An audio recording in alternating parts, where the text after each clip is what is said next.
আল্লাহর পয়গম্বর, তার থেকে শ্রেষ্ঠ নবী আর কি কেউ আছে? জোরে বলেন, আছে?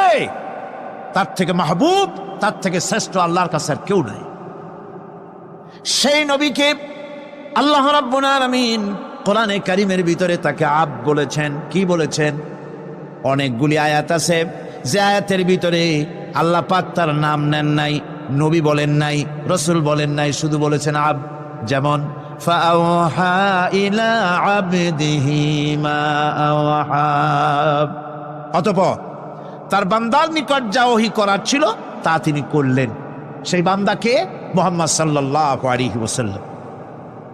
অন্য আয়াতে আল্লাহ পাক বলছেন وأنه لما قام عبد الله يدعوه كادوا يكونون عليه لبدا।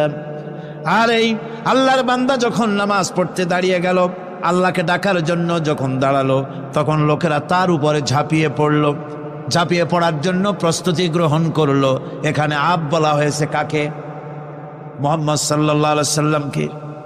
এভাবে করে অন্য এক আয়াতে আল্লাহ পাক তার হাবিবকে আব বলছেন, বান্দা বলতেছেন ইন কুনতুম ফি রাইবিম মিম্মা নাযালনা আলা আবদিনা, আমার বান্দার উপরে যে কিতাব নাজিল করেছি তাতে যদি তোমাদের কোনো সন্দেহ হয়। এই যে আমার বান্দার উপরে, ওই বান্দাকে বলেন সবাই?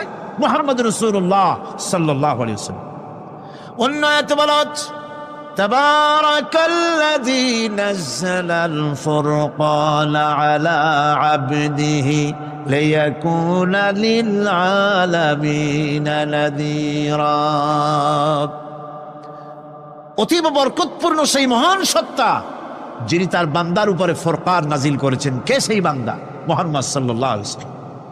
মেরাজের ঘটনা বলতে গিয়ে আল্লাহ রাব্বুল আলামিন বলতেছেন সুবহানাল্লাযী আসরা বিআবদিহি লাইলাম মিনাল মাসজিদিল হারামি ইলাল মাসজিদিল আকসা। পবিত্র সেই মহান সত্তা যিনি তার বান্দাকে ইসরা করিয়েছেন। কে সেই বান্দা? মুহাম্মদ রাসূলুল্লাহ সাল্লাল্লাহু আলাইহি ওয়াসাল্লাম। সুতরাং